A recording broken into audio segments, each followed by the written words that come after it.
it happens that the NDAA 2012 gave the government the right to haul you off any street on Earth, including in the U.S., and not admit that they even have you. Well, there go your habeas corpus rights. And the only reason that this is not a top-level concern is that presumably it is at the moment being used rarely, if ever. But having carved out the right, what's standing between us and an absolutely apocalyptic level of totalitarian control is our ability to notice things and discuss them, which is hanging in the balance in this election. Yeah, I mean, I totally agree. I'm paranoid about all those. I'm not even paranoid. It's not even paranoia anymore. Yeah, Hey, folks, welcome to the DarkHorse podcast. I have the distinct honor and pleasure of sitting this afternoon with none other than Matt Taibbi, who is the editor of Racket News. And if you've been paying any attention to journalism over the last several decades, you know that Matt is one of the last honest-to-goodness journalists left in the wild. So, Matt, welcome to DarkHorse. Thanks for having me on, Brett. You're too kind. That's a very, very nice introduction. Well, I wish it were an exaggeration, but I have watched the absolute destruction of journalism in my lifetime. And I honestly, if I think about it, can count all of the holdovers from the era in which journalism existed, who I think still practice something like journalism, on one hand. Yeah, it isn't great. I'll put it that way. And a lot of the old timers who were really good at this profession have kind of moved on or have been sidelined. So it's getting a little lonely. You're absolutely right. It's getting thin on the ground. So there's lots to talk about. You, of course, were a major component of what has gone on to be called the Twitter files. You've been tracking the censorship industrial complex since before anyone called it that. You've been slandered. You have been shadow banned. You have faced all manner of control from Goliath. And what I'm hoping you'll do is tell us about the censorship industrial complex. What do you know about it that you think people have trouble understanding? What are the pieces of evidence you might bring to bear for people who doubt its existence? And then we can talk about how it relates to Rescue the Republic. Sure. So, as you know, because we talked about this before the Twitter files, even before that story came up, for years I had been covering the phenomenon of people being deplatformed, deamplified, removed from various internet platforms, whether it was Facebook, Twitter, YouTube, Google. And, I wasn't exactly sure how coordinated or organized the phenomenon it was. All I noticed is that it was happening a lot more, beginning with the kind of famous incident involving Alex Jones being taken down in coordination by, four major corporations at the same time, and what was clearly a coordinated action. But we didn't really know. Nobody had any idea what was going on underneath the surface of that. And then Elon Musk bought Twitter, and there began to be these rumors that he was going to open up the internal files of that company. And I, not so subtly, kind of raised my hand as a volunteer to help with that project. And I got a call to come out to Twitter. And early on, we were looking at the Hunter Biden laptop story, and to be honest, didn't find much. There was some interesting stuff in there, and that became the first Twitter files release. But within a week, we started to see sort of an avalanche of emails that said things like flagged by DHS, flagged by FBI, flagged by FITF, which is the Foreign Influence Task Force of the FBI, flagged by ODNI, the Director of National Intelligence. Basically, every major federal enforcement agency had some kind of hand in communicating with companies like Twitter. And from there, once we started seeing that paper trail, we eventually uncovered a very formalized system of communications, meetings, requests that came from the government to remove content. And they would come not one letter at a time, but by the thousand. They came in gigantic spreadsheets that would essentially often lead to people being removed from the platform subsequently. So that was shocking to me. I had no idea that it was that big and coordinated a system. And I've basically spent the entire time since trying to track how much money is being committed to this, which different agencies are involved with it, how far back this goes, what the origins of it are. And I have to tell you, Brett, it's been kind of scary because I thought this was a minor story, not a minor story. I thought it was a significant, but more of a cultural phenomenon, and it's much more of a planned government phenomenon. Well, that's interesting. And I must say, I always appreciate your caution.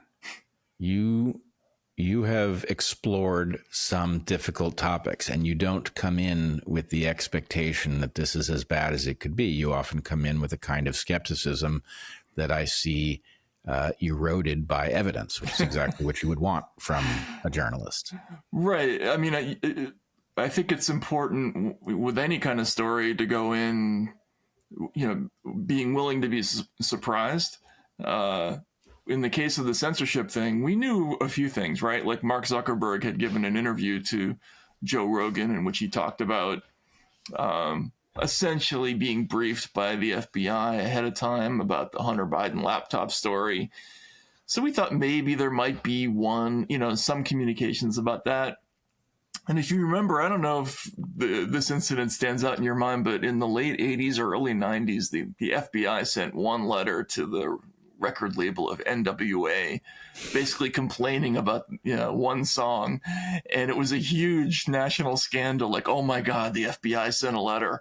But what we found in the Twitter files was like that times a gazillion, and it's no longer a story in America. And that is also part of the story, the kind of lack of reaction by traditionally liberal, civil liberties loving America is part of the mystery, I think. Well, I think actually the reaction to the letter about NWA was appropriate, and you're pointing to, not because the one instance is going to cause civilization to collapse, but that once you establish the precedent that this is the government's business, what isn't the government's business? Right. So, and yeah, I think at the time I was a kid at the time when that happened, and I was an intern at one point with the Village Voice. I worked a few desks over from a very famed civil libertarian named Nat Hentoff, and he was kind of the voice of the watchdog for government interference in speech and that kind of thing. They raised a fuss over those kinds of things because America cared about them back then. Think of all the stories that were like canonical speech tales from the 80s and 90s and even the 70s before, the Parents Music Resource Center, the People versus Larry Flint, Robert Mapplethorpe, Naughty by Nature, the tape delay for Richard Pryor, all this stuff. We were up in arms about every one of those things, and it was great because people protected their rights. Like that's the way this is supposed to work. And now all of a sudden this thing has happened where there's been this evaporation of the will to fight among Americans, and that is a disheartening and strange development that I think needs to be explained. I mean, it's one of those gaps in the story that has to be understood. Well, I think there are actually three things contributing to it. Okay. I'm interested to hear what you think. Our first sponsor is American Hartford Gold. It's never been easier than this week to argue that your assets may be safer in metals than in financial instruments whose actual value is opaque and impossible to predict. And we've said in previous ad reads for American Hartford Gold, you already know just how unstable our institutions are becoming and how incompetent our so-called experts already are. Interest rates are sky high. We're caught between runaway inflation and recession. While being assured that all is fine, the cost of food, housing, medical care, schools, everything is climbing. Our leaders increasingly make no sense. All of this threatens businesses, jobs, and retirement funds. Finding ways to secure your nest egg and insulate your wealth is more important than ever. and adding precious metals to your assets is a great way to stabilize your investments and protect yourself financially. American Hartford Gold is a precious metals dealer that can help you do just that. American Hartford Gold helps individuals and families protect their wealth by diversifying with precious metals. They make it simple and easy to protect your savings and retirement accounts with physical gold and silver. With one short phone call, you can have physical gold and silver delivered right to your door or inside your IRA or 401k. They are the highest rated firm in the country with an A+ rating from the Better Business Bureau and thousands of satisfied clients. And if you call them right now, they will give you up to $5,000 of free silver on your first qualifying order. Contact them today by visiting the link in the episode description below or call 866-828-1117. That's 866-828-1117 or text DarkHorse to 998899. Again, that's 866-828-1117 or text DarkHorse to 998899. Our second sponsor is Peaks Nanducca. That's Nanducca, an adaptogenic coffee alternative that is powered by cacao, tea, and mushrooms. I've been avoiding coffee and enjoying Peaks Nanducca as a wonderful alternative. Peaks Nanducca is a fantastic product no matter how you pronounce it. The coffee alternative market is increasingly saturated, but Peaks Nanducca stands out. If you're looking for a way to support your runs or your games, the slow-release caffeine in Peaks Nanducca from probiotic teas and the functional mushrooms and cacao all provide energy and gut support without jitters, sluggishness, or crashes. If you're looking for a way to bring mental focus to your work, the ceremonial-grade cacao in Peaks Nanducca helps lift your mood and bring clarity. Nanducca is the best coffee alternative. It is crafted with the finest and purest ingredients sourced from around the world. Switching from coffee to Nanducca can help you experience calm, sustained energy and focus. And it comes in easy-to-carry sachets. Yes, I looked up the pronunciation of that term before reading this ad, and I now am 80% sure I remember which one it is. Yes, it comes in easy-to-carry sachets, and it dissolves quickly in water. You can have a delicious drink that brings clean, sustained energy wherever you go. Nanducca tastes great, like a creamy, indulgent, spiced hot chocolate. The cacao that they use has an unusually high percentage of cacao butter, which enhances nutrient absorption. The fermented teas in Nanducca are triple screened for toxins to guarantee purity. The selection of the mushrooms is carefully chosen and diverse, including but not limited to chaga, reishi, and lion's mane. And unlike many other mushroom coffees, Peaks uses only the fruiting bodies of the mushrooms, so Nanducca is free of mycelium and grains. Peaks Nanducca provides sustainable all-day energy and makes you feel like you're doing something good for your body because you are. Try Peaks and get up to 20% off plus a free rechargeable frother and glass beaker when you purchase exclusively at peaklife.com/darkhorse. That's PIQUELIFE.com/darkhorse. I'll try to keep them straight. One is the normalization that you pointed to. Just simply the fact that, yes, egregious violations are happening, but you start to get, you can't, your blood pressure can't leap and your eyes bulge every time if it's happening 10 times a week. So people just get kind of used to the fact it's still happening, but, it even becomes not worthy of comment. Second thing I think is more important, which is that once upon a time, with, low-tech analog technology, for example, surveillance and control of information required a kind of overwhelming presence, and it was almost inherently indiscriminate. In order to stamp out the thing that they wanted to stamp out, they ended up overreaching all over the place. And the problem is that the ability to surgically interfere allows something that I would call surgical totalitarianism. And the idea is the reason that speech that is not mainstream has to be protected is because this is how we move forward. It's how we discover things that we don't know. Right. But most people, most of the time they speak, are not involved in it. Mm-hmm. And so if you wanted to prevent meaningful change, you don't need to interfere with everybody's speech. You just need to interfere with the speech of the tiny fraction of the population that is actually in a position to make a difference about what people think or about, pointing out hazards or whatever it might be.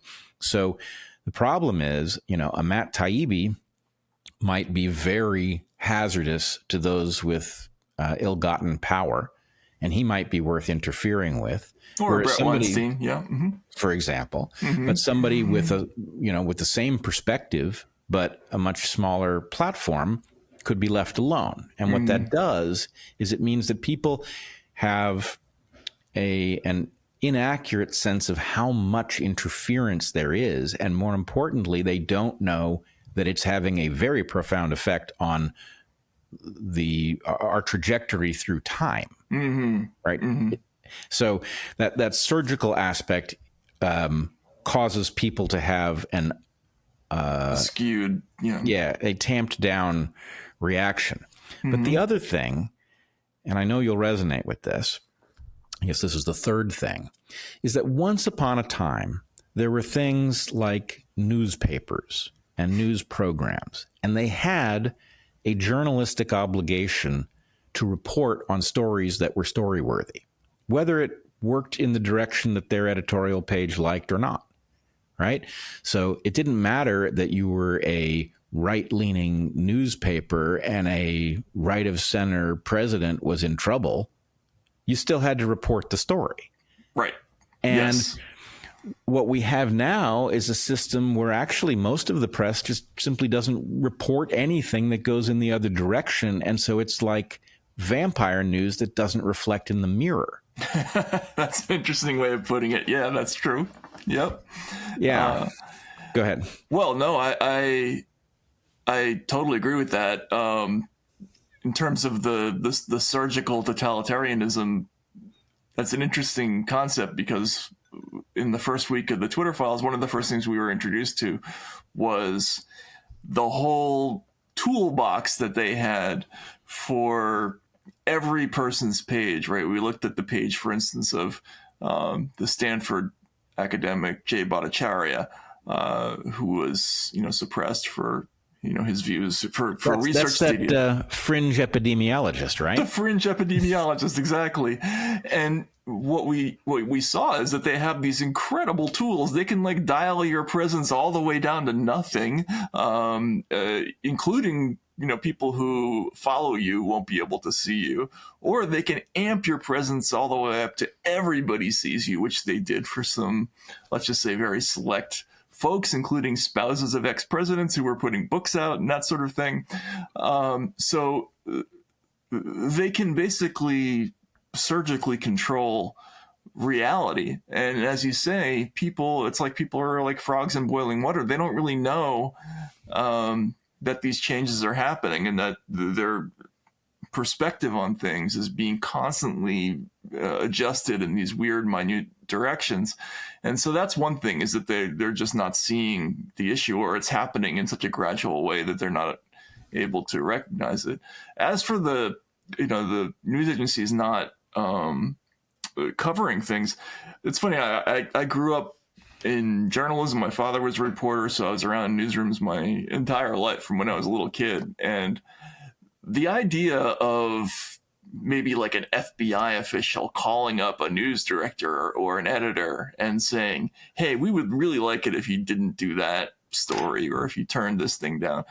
It would have to be an extraordinary situation for anybody even to take that call. In fact, it would be scandalous, almost irrespective of the situation. And we saw, even as recently as the 70s, the New York Times battled with real heart over that issue, right? Over the Pentagon Papers. They fought, like tigers over that thing. They fought the president of the United States. Well, what happens now is you see there is absolutely no collegial loyalty whatsoever. Julian Assange is not everybody's idea of a journalist. I know that there are some really good journalists who don't approve of the way he put out information. I don't really agree with them, but I understand it. At the same time, though, when the government decides to go after him and try to put him in jail for 170 years for doing basically what we do every single day, using laws that anybody can be guilty of at any time. I mean, obtaining national defense information, what does that even mean? That's working, that's reporting. And nobody even lifted a finger, even out of self-interest, to help him in the business. And that was a shocking development. The Alex Jones thing, I understood why there was silence, but the failure of vision to see that this was going to lead in other directions was stunning. And now, as you say, it's basically they've built this sort of choral machine that just puts out kind of an arranged version of reality where there is no alarm being sounded about anything that's off narrative, which reminds me a little bit, I'm old enough to have gone to school in the Soviet Union, so I remember what that looks like, and it's pretty scary. All right, 2 points. One, to your point about the algorithmic modulation of the public's mood and its beliefs and all that. First of all, I recall Facebook did a study about how powerful its capacity to shape opinion was, and if I recall, God, did they? Yeah. Do you want? I don't remember the details of it. Do you? Offhand? No, I don't. But I'm going to look it up. That's interesting. Yeah.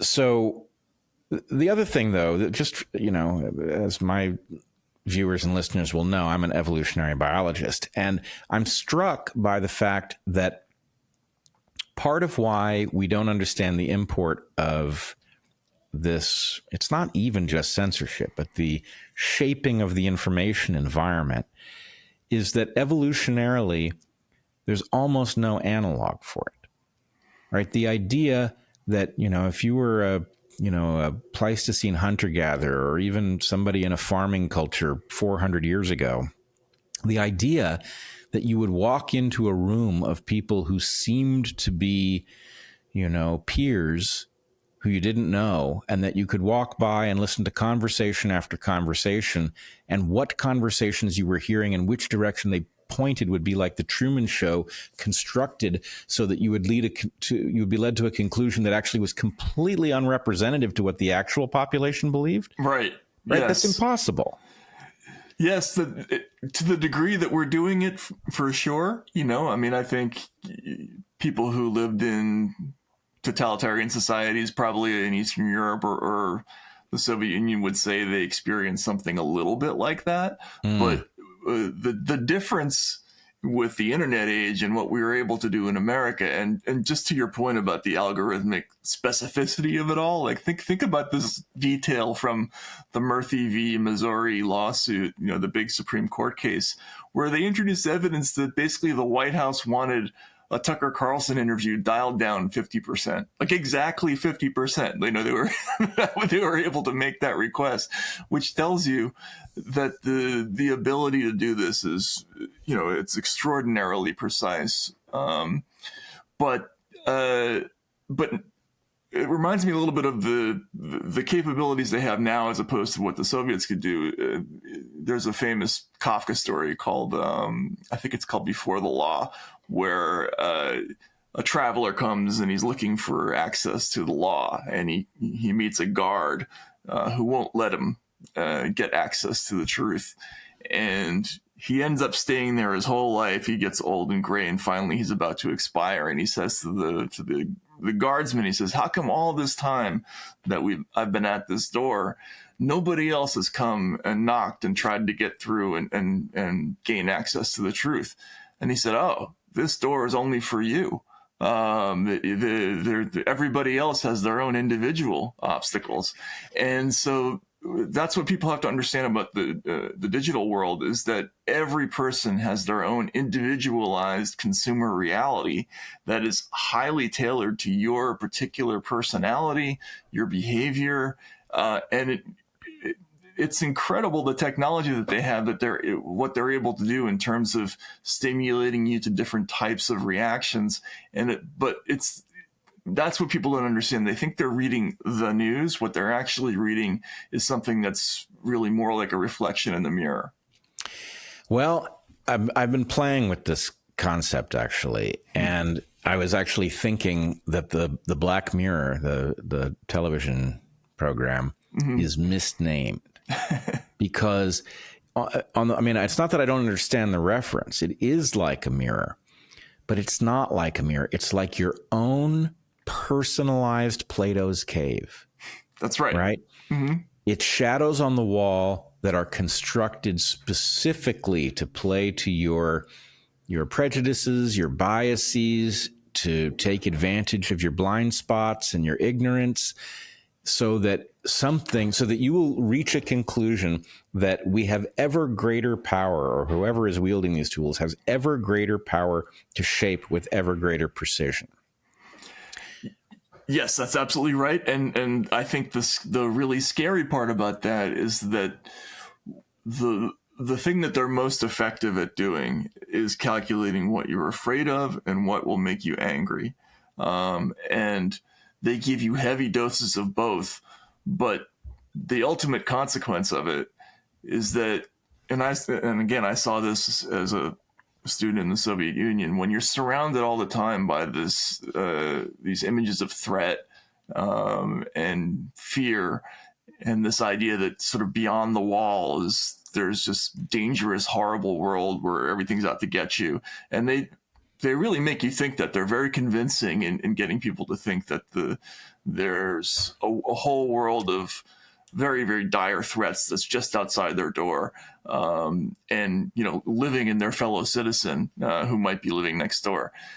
That produces a very particular kind of timorousness in a person. We were relatively a pretty healthy, strong, aggressive population with lots of self-respect and ability to stand up for ourselves once upon a time. But this particular machine, it saps our will to stand up for ourselves in a way that I think is, among other things, deeply un-American. And maybe that's a segue to the Rescue the Republic, but it's that's one of the things that's most concerning about this whole thing, is that the effect that it has on users is just so deleterious. It's the opposite of what being informed should be.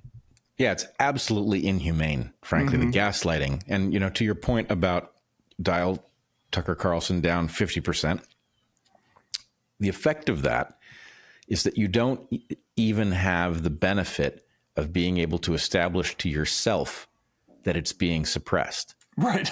Right. Yes, exactly. Yeah. It's like, well, it's there. Or you say, look, he's got a huge reach. Look how many views. But it's like, no, do you understand that you just took his point and you turned the amplitude down on it? And we can't, it's impossible to track. So, there's so many dimensions at which it is actually evolutionarily troubling. Because, in the Soviet Union, I'm certain it wasn't updated every day, right? No, it wasn't somebody, there was not the feedback to the modulation. So the point is, you could at least grumble to yourself and a few other people about what was being done and what its impact was, which gives you the basic tools to just at least tread water. But we're constantly drowning. And I just don't disagree with you in the slightest about the effect on the human being. It's like you just become, actually, this is the next thing I want to talk to you about. I've started to think about what I call traps, which are stories that immediately cause a person with a particular bent to see them in confirmatory ways. The person says, see, here it is. They point to it, and then it blows up on them. And the result of this is that both for people who are looking for evidence and then they see evidence and then it explodes on them, they're trained to keep their mouth shut, right? Because it's just not worth it. And people who were too timid to look for evidence but were hearing it suddenly get the sense that every such story is just thin and it's not real. And there's just some sort of, conspiratorial mindset that causes you to see phantoms, and really, yeah, things are not great, but they're not bad. They're going to be fine. So anyway, the point is it trains everybody that being tuned in is bad for you. Right. Yes. And it is bad for you. But it wouldn't be if the product wasn't so deadly. But yeah, that phenomenon you described, I did a video about it once, where I was working with the filmmaker Leighton Woodhouse, and we called it bombholing, where it's basically everybody's presented with a bombshell story, and it spins up everybody's emotions for a few days. And then just at the moment when, the evidentiary check has to be cashed, they introduce a new bombshell, because they can't substantiate the thing. But what they can do is they can eradicate the sensation and the expectations and all those things with a new set of concerns that they've introduced for some other story. And what that does to the consumer, to the person who's sitting there scrolling endlessly, is that they end up being just passive consumers of sensation all the time. And people used to talk about this with newspapers and like tabloid headlines. Like, please, at least that was once a day. You had a whole life in between. Now people sit there all day long. And it's even worse on sites like TikTok, frankly, where you don't even have any agency in it. You just sit there, and all it does is it measures how long your brain takes to go next. But mostly that's what we're doing. We're just sitting there in a constant state of excitation. And the process that we were trained in as liberal arts students, where stories had a beginning, middle, and an end, they had logic to them. And our brains were trained in this idea that whatever happened in the beginning, we have to somehow substantiate it by the end. There has to be some kind of conclusion or proving out of things. That's just been eliminated from our entire psychological profile. We don't live there anymore. We just live in the early stage of stories, which, any news producer will tell you that was the part that always made money. It was the first rush of a story in the first few hours. They want us to be there forever. And that it's totally artificial and I think insane. Among other things.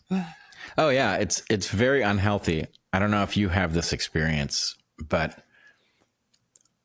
I absolutely know that it is unhealthy to pay this much attention to the, explosion of stories and would-be stories and perspectives and all of that.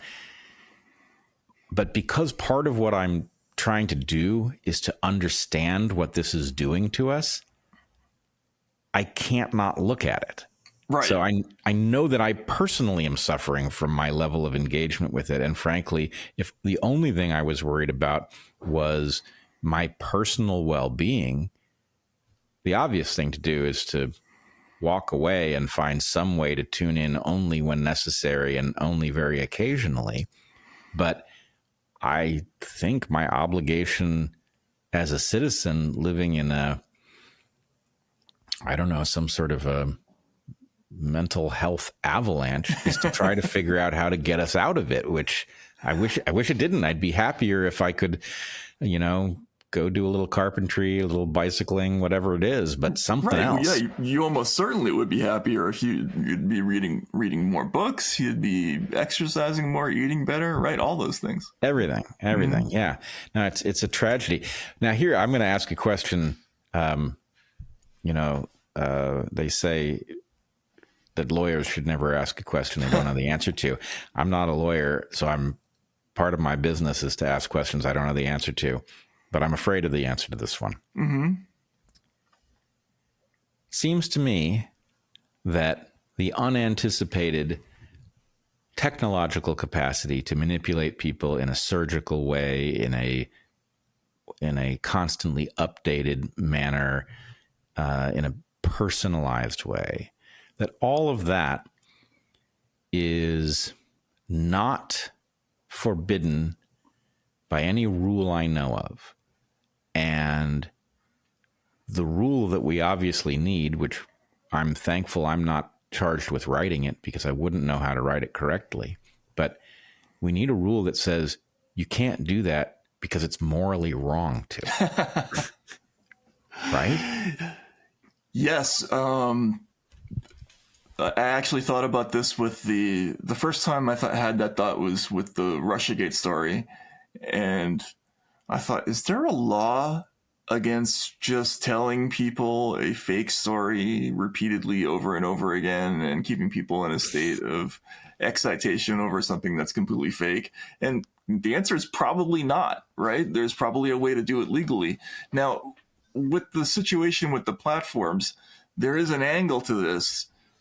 There are a couple where there are major legal issues. There are First Amendment issues with any kind of government interference with the platforms.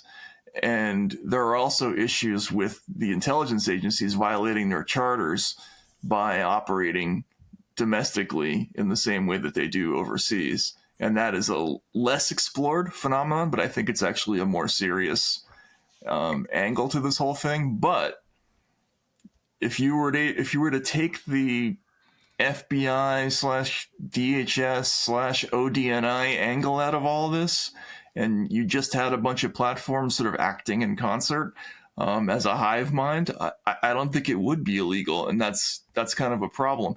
But I also think, not to segue again to the Rescue the Republic, the problem with all this, the only solution to this is not a legalistic solution. The only solution is to build up in people again the ability to resist all of this mentally. And we've forgotten what that means in terms of trying to maintain our mental health. We're otherwise pretty health conscious. We know what kind of food we're putting in our bodies. We know that smoking is not good for us and leads to all sorts of things. But this thing is so poorly understood by people that I don't know that awareness would do all the trick. But I think that's where you have to start. You have to get people to stand up for themselves and recognize that they have to show some kind of mental resistance to what they're seeing every day. So I agree with you. I mean, I don't think there is a legal solution for a couple reasons. One, the First Amendment protects things like lying to people 1,000 times on the same topic, Russia. Governmental interference is forbidden by the First Amendment. And if we had a robust court system, which we don't, you could rely on the courts to keep the government from doing this. But the problem with that is, as there are two kinds of partnerships that seem to abrogate the things that might otherwise protect us. One of them is the fascist partnership between government and corporate power. Mm-hmm. And so the problem is that they haven't figured out how to communicate. They haven't figured out, in the case of gain of function research, Ralph Barrick coined the term no-seum edits, right? Those were edits to the genome that could not be detected. You didn't leave a trace that you had modified a creature. The government has not figured out how to signal to its corporate partners what they are to censor without crossing that line yet. But it will. It will evolve to do this in a way that leaves no mark that a court can enforce against. That's one partnership. And the other kind of partnership is the Five Eyes Alliance. Mm-hmm.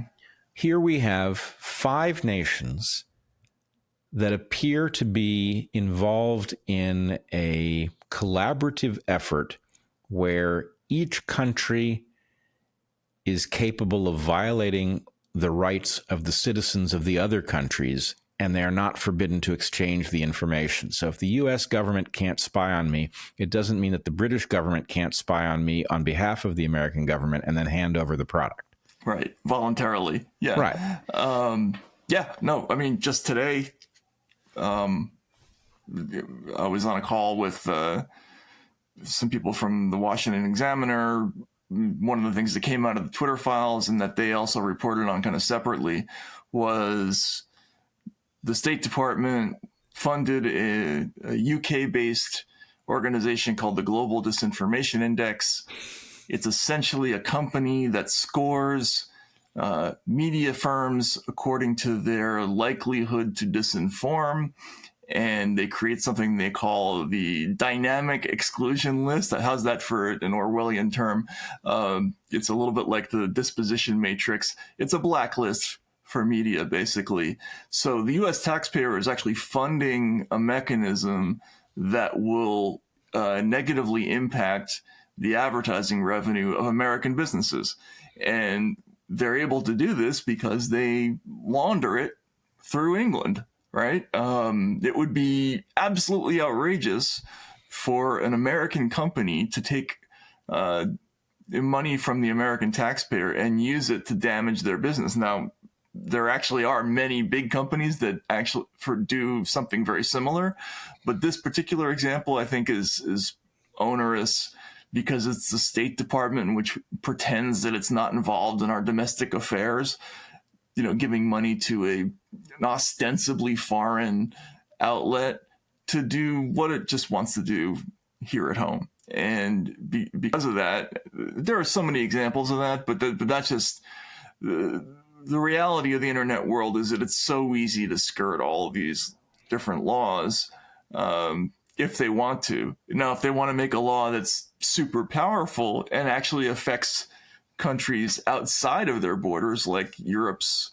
Digital Security Act, which is basically a gigantic global censorship law, that has ramifications outside their own borders, and that can't be stopped either. We're helpless really to do anything about it here in the States, even though it hugely affects our own businesses and our own communications platforms. So yeah, it's horrible.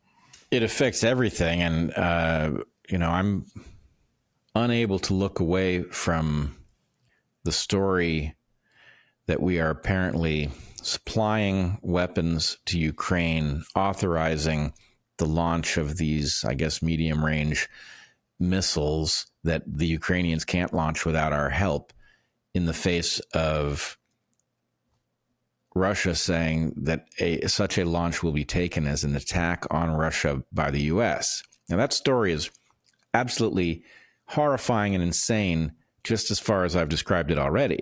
But the really amazing part is that this is happening at a moment when the president is not plausibly in charge of the affairs of the nation.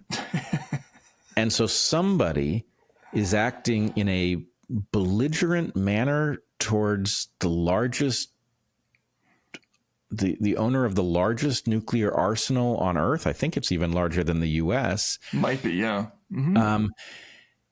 In all of our name. I mean, that story couldn't possibly be more off, right? We should be absolutely apoplectic any night during the most peaceful era that the Earth has ever seen, any night in which the ability to launch nuclear weapons is in the hands of an incompetent president is a dangerous night. This isn't that case. This is a case in which we are in a proxy war with our Cold War adversary, and we are acting in a belligerent fashion with the commander-in-chief who is known by everyone to be compromised. Like, what dumb movie are we in? Well, we don't even know, which is another crazy aspect of the whole thing. That story, an equivalent story, for instance, might have been like the Cuban Missile Crisis, right? Where we were very close to a nuclear exchange. Maybe this isn't quite that bad, but it's in the ballpark of that, right? If we're going to launch missiles inside of Russia, how would we take that? I have a pretty fair idea of how that would work. Yep. So, and having lived there, I know how they feel about it. So, why is that not front page news? Why is that not at the top of every broadcast? Why is it not what they call a crash, around the clock, every show? Very strange, right? But simultaneous to that, there is the total lack of investigation into the basic question of who's the president right now. We have like 10,000 reporters in this country, and none of them are working on that story. Like the entire Washington press corps is, for some reason, they've adopted a collective bout of incuriosity about the biggest mystery that's hit the presidency since, I don't know, the Kennedy assassination. I can't think of anything that's even equivalent. So bizarre on many fronts. Yeah, one grasps for words that even describe it. In the world in which you and I were kids, even if, like, let's imagine that Biden's incapacity had been a surprise, that he had won election in full possession of his mental faculties and something had overtaken them suddenly. And they, of course, in violation of every reasonable norm, kept him in office, and they were trying to cover for that fact until he was replaced in the next election cycle. Doing that would have been the biggest scandal of all time. Oh, yeah. Right? Yeah, without question. Mm-hmm. Without question. And in this case, you've got that story, except that he was incompetent at the point he was elected and has only become more so, that he was forced out of the race, but not the office, with the threat of the 25th Amendment, apparently with at least the help of Kamala Harris, the VP and contender for the presidency. This scandal just got 10 times bigger, right? Okay, so now you've got the biggest scandal that you could have, pretending that you have a president and scrambling to cover the fact that he can't do the job. And then you've got another scandal in which the party is now trying to swap in somebody else using the 25th Amendment, not to protect the country, but to protect the party from an incompetent candidate. And then add to that, whatever is president is acting in a belligerent way in a potentially nuclear conflict. Like, the whole thing is so inconceivable. And to have it's the a bad press movie. not interested in it just says there isn't a press. There's no press. Right. Not even, there isn't even like an ideologically poor press, right? Like, because one of the basic qualifications of this job once upon a time, I wouldn't say that journalists ever had to be mental giants. There were a couple of qualities they needed to have. Curiosity was one, I would say, and another one is a willingness to kind of take some guff, right? Like, you had to have a little bit of guts, but mostly you just wanted to know what was going on. Like, that's the classic kind of personality who ended up in journalism, was sort of the nosy person who just wanted to get to the bottom of things.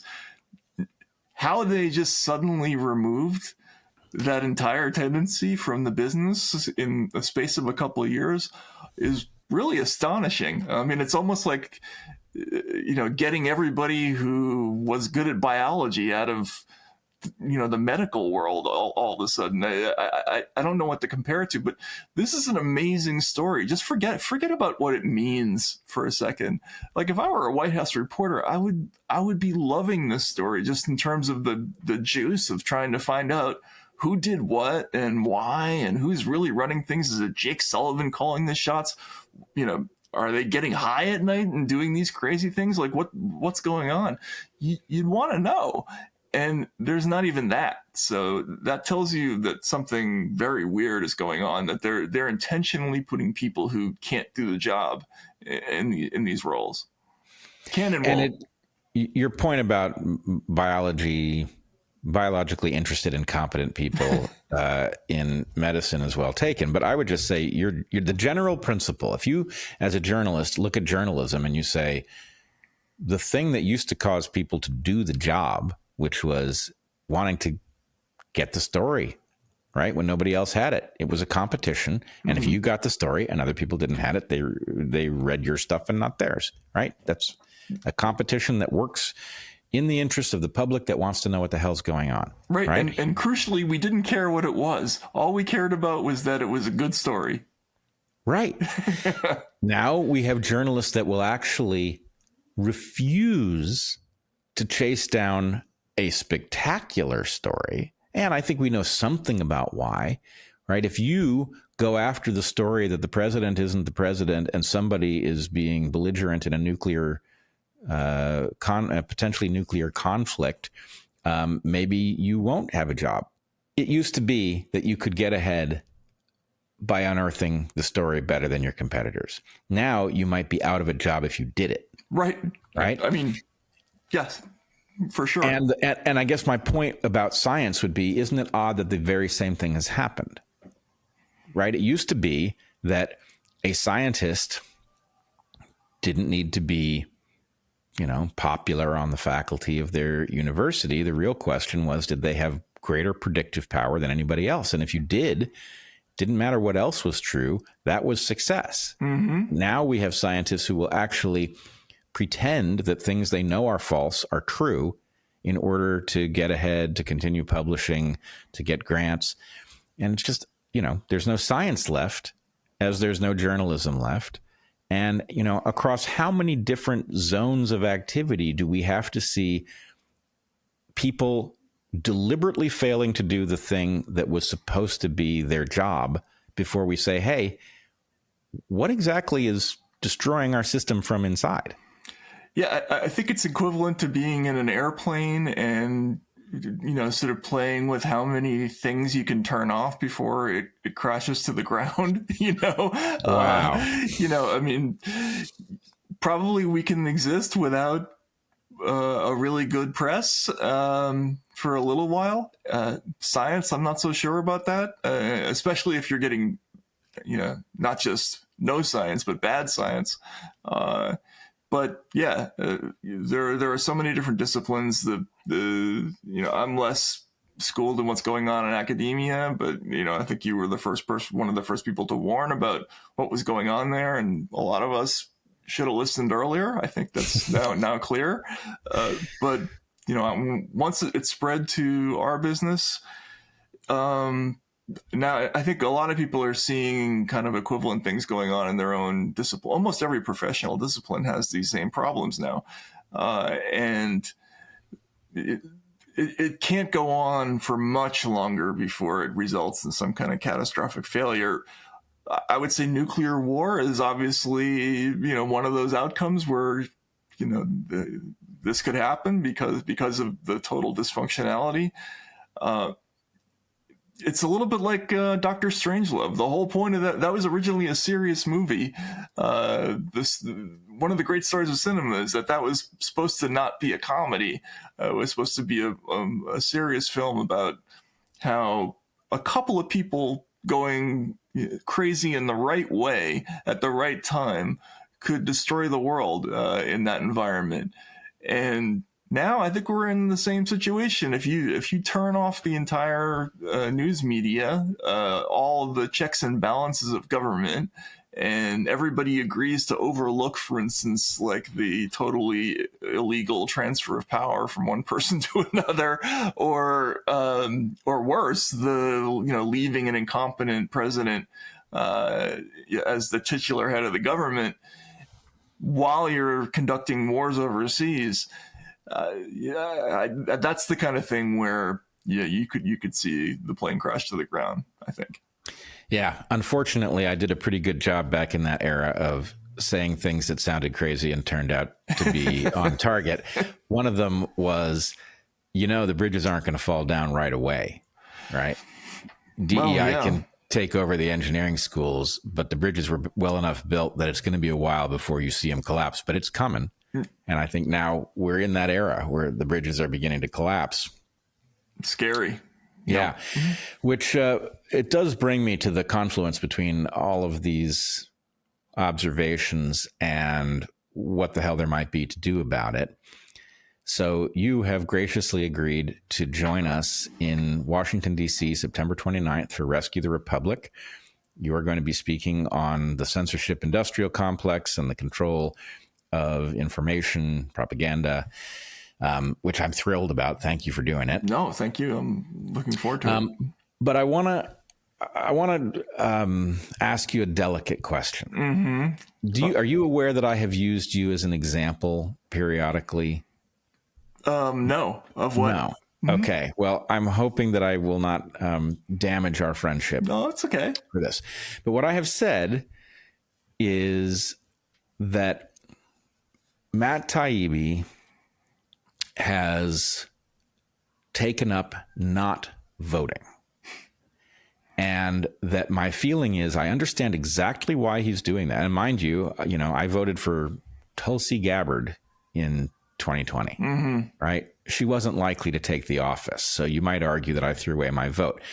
I can make the argument that I didn't throw away my vote and that making my presence felt as a vote that is out there to be captured if anybody speaks to my interests is useful. And the ability to say, I did vote, but I didn't vote for this was useful. I'm, of course, not doing that this time. But anyway, what I have argued is that there are two kinds of people who are eligible to vote in the U.S. and don't. One of them are people who are not paying attention. Okay?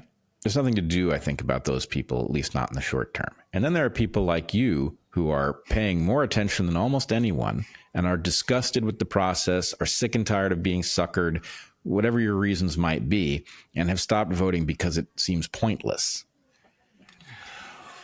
And let me just finish my point here. My point is there are enough people like you, Matt Taibbi, that if you wanted to come back off the bench, you can swing any election you choose to.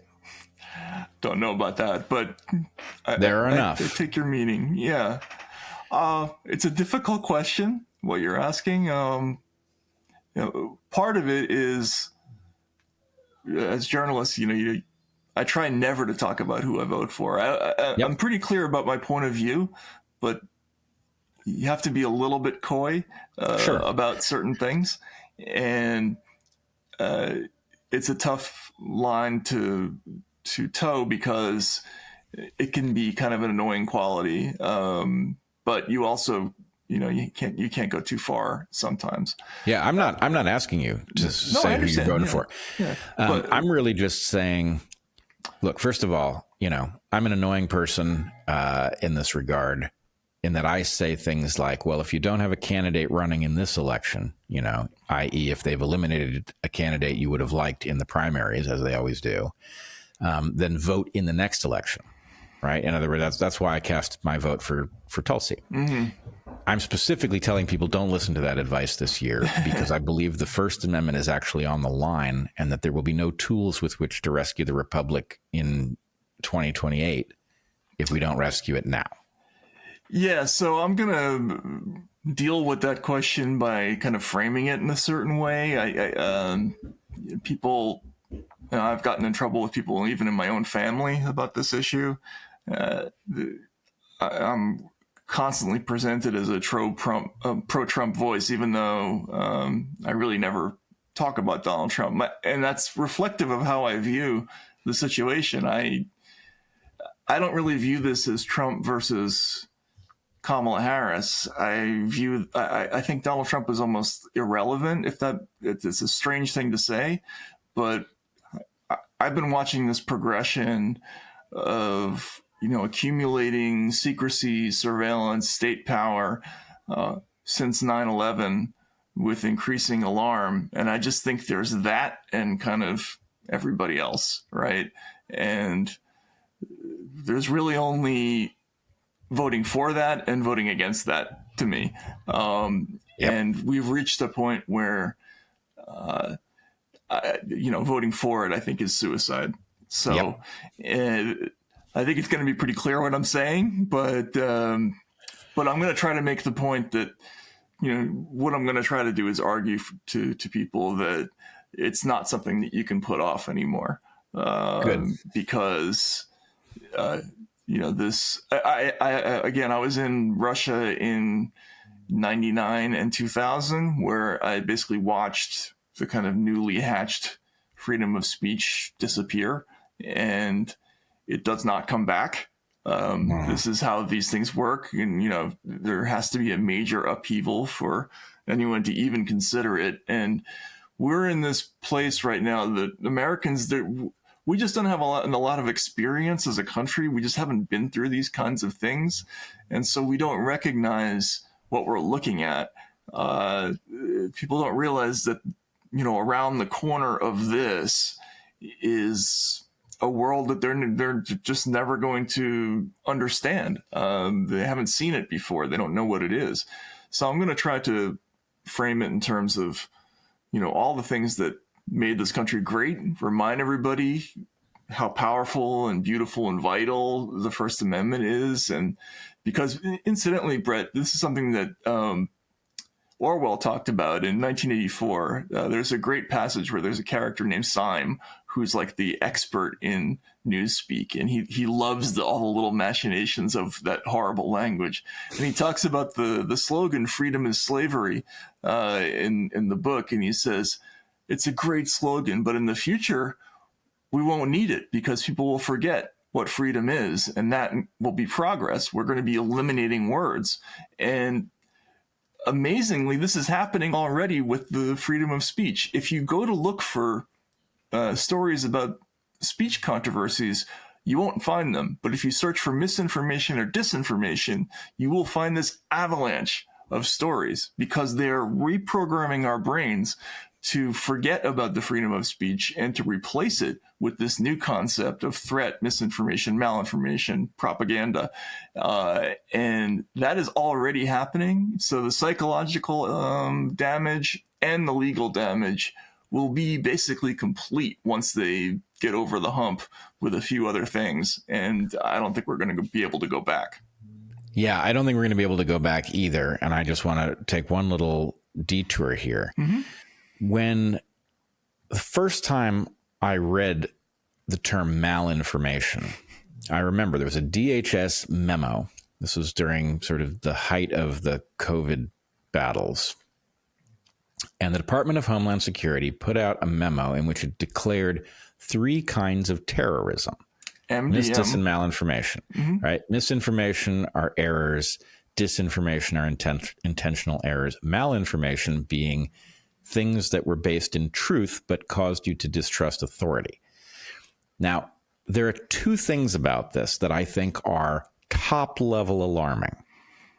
One of them is the idea that you would ever declare truth a problem, irrespective of its consequence. That is so antithetical to who we are. It's Orwellian and it's inhumane. But the other thing, which got very little play, was by defining these things as terrorism, they unhooked the Constitution. People do not understand that terrorism is a magic term. It's not an intuitive term. It is a magic term that actually causes the Patriot Act and the onerous provisions of the National Defense Authorization Act of 2012 to remove all of your constitutional rights. And so they were effectively defining a game that if you run afoul of this standard in which you can't even tell the truth and use that as a defense, you don't know what they're going to do behind the scenes. You don't know what havoc they're going to wreak in your life. They can literally detain you indefinitely until the end of hostilities, whatever that might mean. So we just had an incident where they raided Scott Ritter and Dimitri Simes without even a crime really being alleged. I mean, they did have something that ostensibly was the reason for their visit, but they didn't. There was no arrest. They just kind of went there and took stuff and froze assets. And yeah, right. It can just be shot across the bow. The point is, we're paying attention to you. We have arbitrary standards, and we can declare you across the line at will, at which point you belong to us. And you're right. Americans, because they have enjoyed the fruits of a very robust constitution, have no appreciation for what actually makes them safe. Most Americans probably couldn't tell you what habeas corpus is, Yeah, but that's true. They're depending on it, right? It has to be true that you can't be hauled off, right? Somebody has a right to say, bring my client forth. I need to see them. Produce right? the body. Yep. Right. Where is the body? It happens that the NDAA 2012 gave the government the right to haul you off any street on earth, including in the U.S., and not admit that they even have you. Well, there go your habeas corpus rights. And the only reason that this is not a top level concern is that presumably it is at the moment being used rarely, if ever. But having carved out the right, what's standing between us and an absolutely apocalyptic level of totalitarian control is our ability to notice things and discuss them, which is hanging in the balance in this election.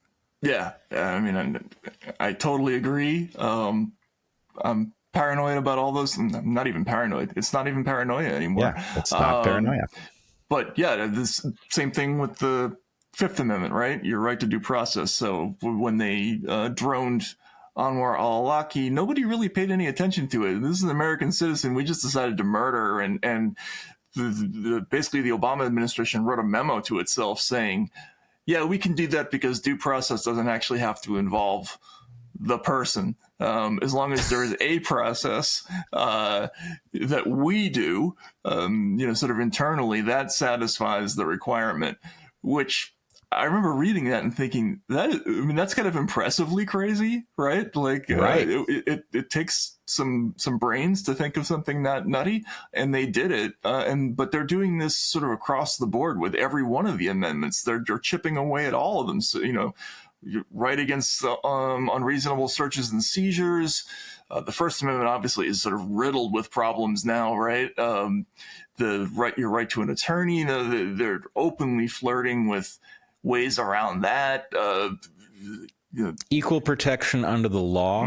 Trump is obviously facing malicious prosecution, right? Even if he's being prosecuted for things that you could argue he should be prosecuted for, the standard is being applied differently to him. Right. Yes, absolutely. I mean, I get in arguments again with people who I was once close to about this, and because it's Trump, he's such a blinding figure for people. They're just not able to see past the trees of Donald Trump to see the forest that lay behind it.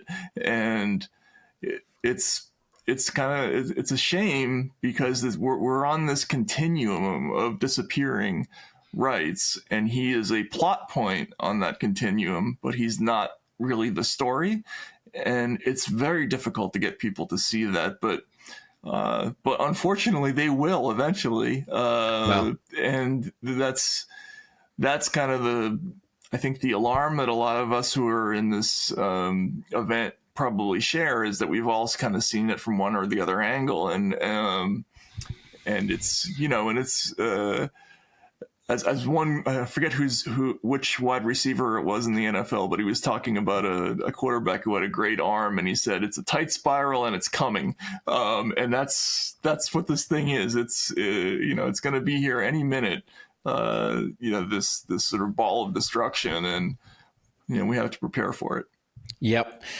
So it sounds like you agree with me that this is the moment that the large number of disaffected voters who are paying attention and are disgusted with the system should come off the bench and make their presence known. I think you have to. I didn't vote last time, really, out of just disgust. Yep. But this time around, I'm scared. I've been through some stuff in the last few years. I had the IRS come to my house while I was testifying, and there's something new that worries even me from a self-interested point of view, like every month now. You and I have both dealt with internet censorship, and that's like a minor concern at this point. It's like it's like the weather. So yeah, I think the whole ball of wax is now finally here, and this is the moment to make that case, I think. Great. Well, I'm thrilled that you see that as I do. And it's not like I have thought there was very much distinction in our perspectives. You participated in Unity 2020 So, I know that there's no part of you that's disengaged, and I understand the frustration at a system that keeps, keeps us limited to choices that are unacceptable. But I would make the following case for both coming off the bench and voting, no matter who you are at this moment, because I don't think we get another bite at the apple. But also, if people can come to the event, it's become clear to me as I've thought about why I'm doing it and why such a great effort has gone into it, why others should view it as worth their effort as well. Mm-hmm. And it has to do with a couple things. One, I believe what I'm seeing in the organizing of this, and as you and I will both have seen over the last, 7 or 8 years, is that people are recognizing that what threatens us is so profound that our ideological differences really don't matter. Right. And so it's it warms the heart to gather with people who once upon a time you might have found, so Alien. different, mm-hmm. right, alien in some way. But in fact, you find brotherhood because this is the moment at which we have to partner to save the ship from sinking.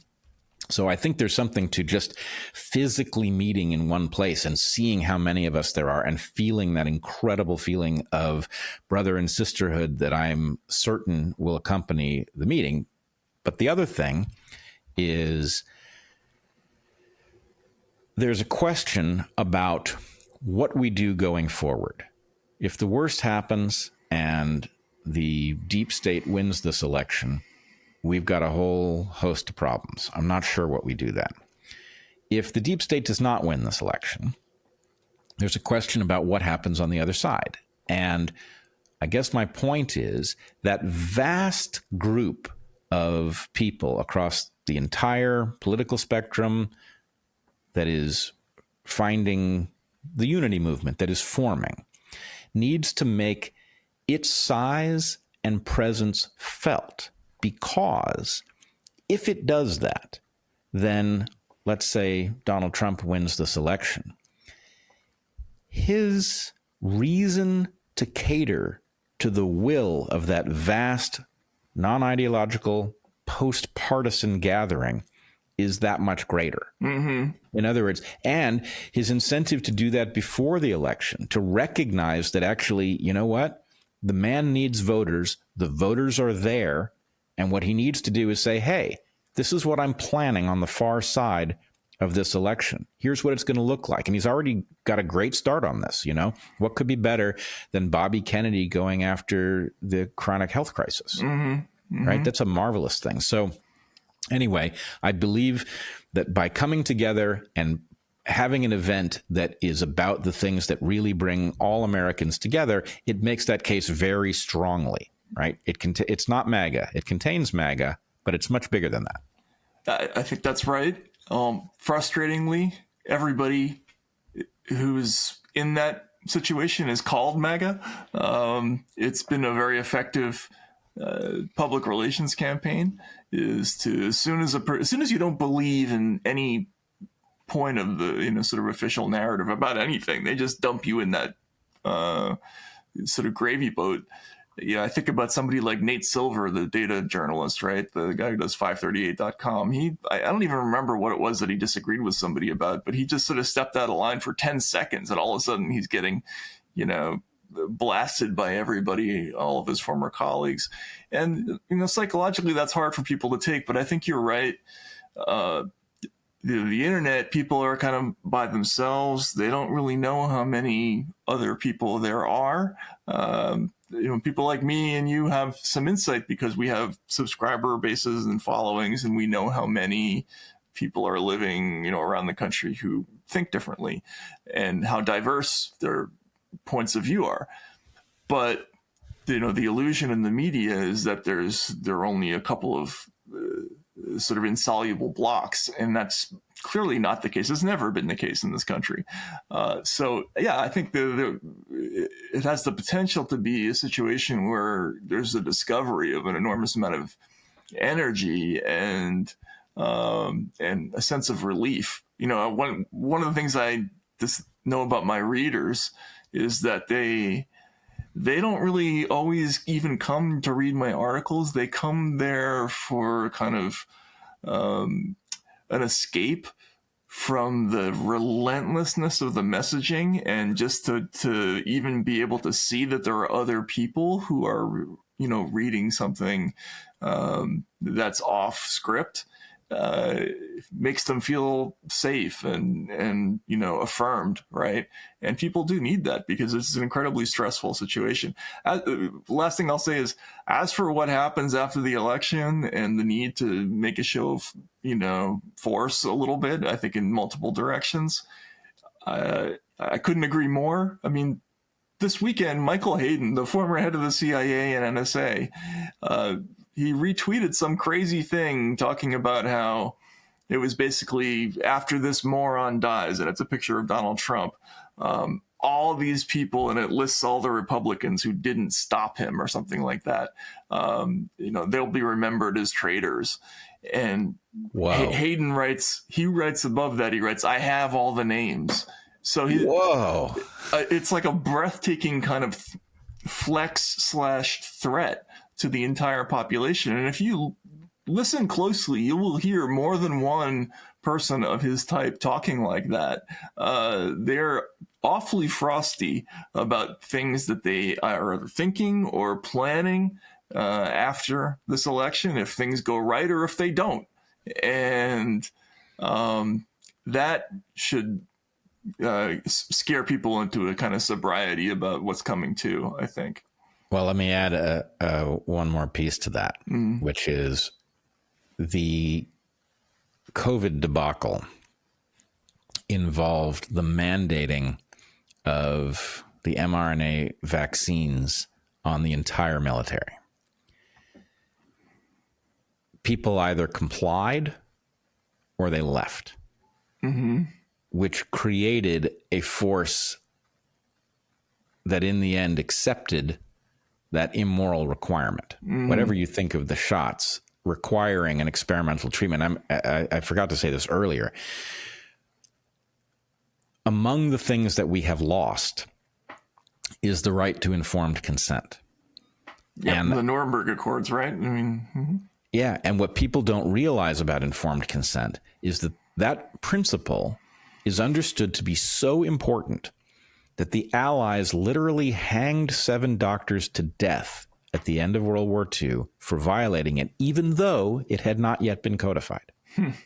And we lost it in COVID. So we are now, the pillars of Western civilization are coming down, and I don't want to find out what these people will do if they win the election and feel empowered to go after those who they regard as traitors. And to be honest with you, I think we have to be clear about this. Speech is the alternative to violence. That is not a threat. That is me observing this fact that we were given this right to speak by the founders for this reason, so that we would not have to resort to violence. Our going to Washington and putting on Rescue the Republic is our attempt to save society from what will come if these people get their way. And I wish it weren't so stark. I wish that was me seeing things more darkly than they actually are. But I really don't think so. And hearing you say that you're frightened of it too suggests it's real. Yeah, I think you're absolutely right. And I don't even want to think about what the worst thing these people can come up with is, because that's all they do. That's their profession, is thinking of ways to control and suppress and terrorize the population and lie to them. And if they haven't unleashed all of those things yet, I don't want to meet the rest of their arsenal. So, but yeah, I think you're right. Speech is, there's a reason why the founders put it first in our list of guarantees, but there's probably also a reason why they made the Second Amendment so close to it. I don't know what that means exactly, but I do think I'm such a strong advocate that the freedom of speech is something that when people feel it, when they embrace it, it comes with this this unwillingness to be bullied that prevents a lot of violence, I think. I mean, I saw this very graphically when I lived overseas, that if you behave a certain way, it invites people to mess with you. And but Americans got left alone an awful lot, I saw overseas, not just because they had nice shoes. There's something else about them. And we're in danger of losing that thing. And I just hope we don't give it up.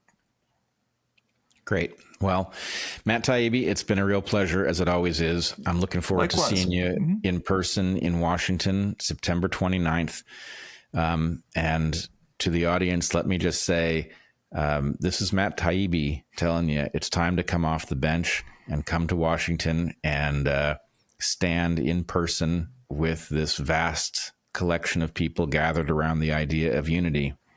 It's precious, and it's time to celebrate it.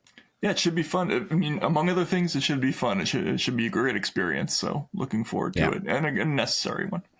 I think it will be. Now, Matt, people can find you on Substack at Racket.news. Yep. Racket.news.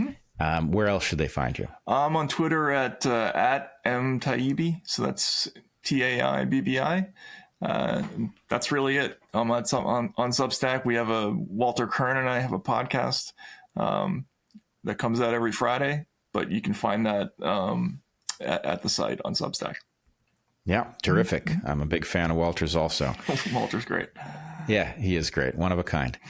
All right. Thank you, Matt. And to everybody who watched or listened, thanks for doing so. And if you can, come see us in Washington. Be well, everybody.